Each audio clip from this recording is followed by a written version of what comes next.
começou na quinta série. Eu era muito novinha. Minha mãe, ela tinha um costume tão feio de ter que me levar e me buscar na porta da escola todos os dias. E como os meus amigos todos moravam ali no mesmo bairro, todo mundo voltava a pé, sozinho, juntos, mas sem pai e sem mãe, sabe? E várias vezes as pessoas faziam piadinha comigo, porque todos me convidavam para ir andando também, e acabava que eu não podia, porque minha mãe ia me buscar. Então, ai, a filhinha de mamãe, eu era zoada, eu não gostava disso.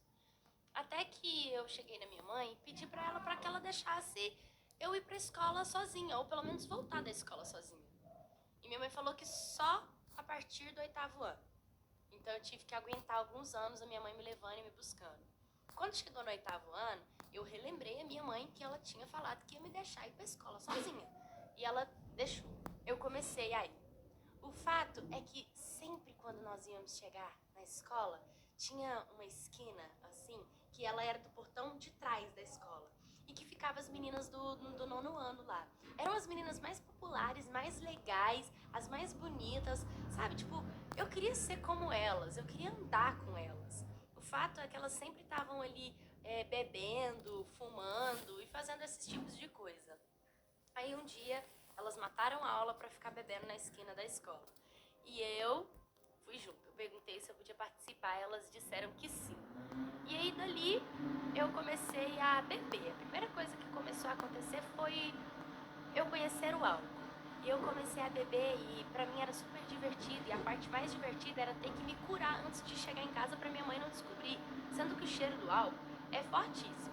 As primeiras vezes que eu fiz isso, minha mãe nem se tocou. Mas teve um dia que tava impossível. Eu cheguei em casa praticamente carregada de tão bêbada que eu tava. Até que a minha mãe falou que não ia permitir mais que eu fosse sozinha e eu comecei a ficar custosa. Comecei a falar pra ela que se ela não deixasse eu ia sair de casa e ela acabava não conseguindo me controlar. Junto com esse mesmo grupinho de meninas que ficavam na esquina, eu conheci o cigarro e comecei a fumar. Na primeira vez que eu fumei, eu não gostei de jeito nenhum, aquele cheiro fedorento no cabelo, na boca da gente. Só que depois do primeiro cigarro, deu uma vontade de outro, sabe? E aí a gente começou a comprar mais e mais carteiras de cigarro. E foi aí onde eu comecei a beber e fumar. E eu amava fumar cigarro. Eu tava fumando igual a caipora, eu tava fumando mais do que as próprias meninas que já fumavam. E às vezes elas falavam, ei, pega leve aí, hein? Você tá fumando muito, tá bebendo muito, toma cuidado. E de pouquinho a pouquinho eu acabei abrindo as portas para outras coisas, né? Então, do álcool eu passei pro cigarro, do cigarro eu conheci a maconha e eu gostei de fumar maconha. O problema é que teve uma vez que eu falei pra minha mãe que eu iria pra casa de uma amiga, porque se eu falasse pra ela que eu ia pra uma festinha da galera, dessa mesma galerinha, minha mãe não ia deixar, porque ela já tava sabendo que eu já tava fumando. Ela chegou até me agredir quando ela pegou um cigarro dentro da minha bolsa. Ela falou que eu tava... O maior desgosto dela era eu estar fazendo esse tipo de coisa, que eu tava pedindo pra ir pra escola sozinha pra fazer isso. Mas eu tinha um poder de persuasão sobre a minha mãe. Eu não sei como eu conseguia manipular a cabeça dela e fazer sempre com que eu ficasse na posição de vítima. Tipo, eu era vítima e quem era errada eram as outras meninas, não eu. E a minha mãe sempre cedia pro meu lado. Aí o que aconteceu? Falei pra minha mãe que eu iria nessa festinha. Chegando lá nessa festinha, tava todos esses meus amigos bebendo, fumando cigarro, fumando maconha. E aí um menino que eu tava até muito interessado por ele, ele perguntou se eu tava afim de uma aventura. E eu disse, que aventura? E ele me chamou pra ir no banheiro. E lá no banheiro ele tirou um pozinho de dentro do bolso dele e ele colocou uma carreirinha. E ele disse, te apresento a cocaína. E eu fiquei assim, isso é bom? Ele falou, é sensacional, a gente vai se divertir muito, vamos. E ó, ele cheirou. E aí fui eu também, eu cheirei também. E quando eu, sabe, que eu senti aquilo, daí quando bateu a vibe assim, foi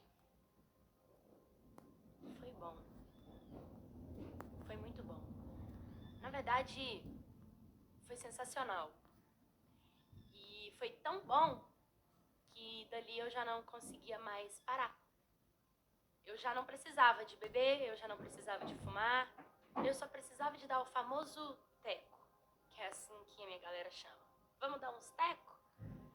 E com o passar do tempo, eu queria mais. Eu queria durante a semana, eu queria em casa, eu queria à noite, eu queria na escola, eu queria achar em qualquer lugar que eu tivesse. Só que eu não tinha dinheiro para isso. No começo, eu ainda conseguia pegar uma mesada dos meus pais. Só que quando minha mãe descobriu que eu realmente já estava entrando para uma coisa muito pesada, minha mãe ficou muito preocupada comigo.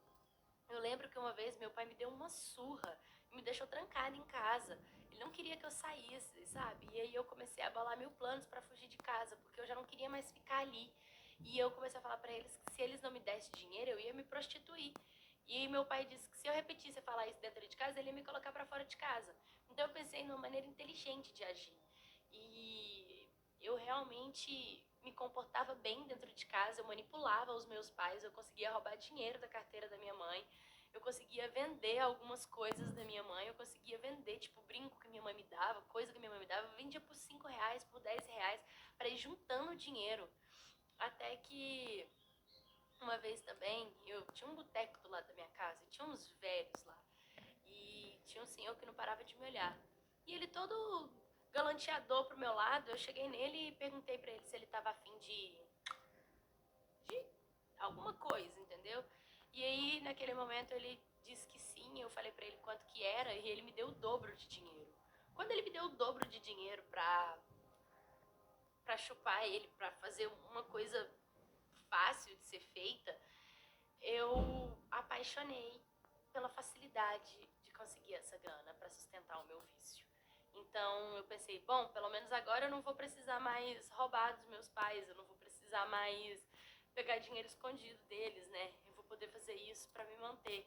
Só que naquela época eu não conseguia enxergar o que estava acontecendo de verdade. Eu só fazia, eu só pensava no vício, até porque o vício era uma coisa que fala pela gente. As atitudes que eu tinha falava por mim, eu não era aquela pessoa. E foi muito complicado, foi muito complicado. E os meus pais, quando descobriram tudo o que estava acontecendo, eles choraram muito comigo. E sabe, eu chorava com eles e eu prometia para eles que eu ia parar, mas eu não conseguia. Eu não conseguia, era uma coisa que me controlava. E eu falava, mãe, me ajuda, pai, me socorre, eu preciso de ajuda, eu quero sair desse vício, eu não aguento mais. Eu não sou mais eu me sinto suja, eu me sinto porca, eu me sinto insuficiente, eu não quero mais fazer parte disso, por favor, me ajudem. E nisso eu já tinha 13 anos de idade. Então, eu era muito nova, eu era muito, muito novinha mesmo, sabe? E foi muito complicado. Mas aí os meus pais decidiram que a gente iria mudar de tudo. A gente ia mudar de casa, meu pai ia transferir a empresa, me mudar de escola, me mudar de amizades. E se eu não melhorasse, eles iriam me internar. Mas, graças a Deus, quando a gente mudou de casa, tudo mudou também. O ar que eu respirava parecia que era outro. A gente foi para o interior e era muito tranquilo lá. E o interior que nós mudamos era o interior que meu pai foi criado. Então ali estavam sabendo. Então eu mesmo comecei a me policiar. Eu juro que no começo foi muito complicado. Foi muito, muito, muito difícil eu lutar contra mim mesma, lutar contra a minha própria vontade, lutar contra o vício e a sede, sabe? Era muito, muito, muito difícil. Então, graças a Deus eu consegui sair, eu consegui me limpar e de alguma forma, quando me ofereceram novamente para eu cheirar, me ofereceram novamente para eu estar nesse vício numa festinha lá no interior, eu senti um certo nojo. Eu não quis colocar aquilo no meu nariz, entendeu? Eu não quis sentir a vibe, eu não quis, porque eu realmente estava tentando me limpar.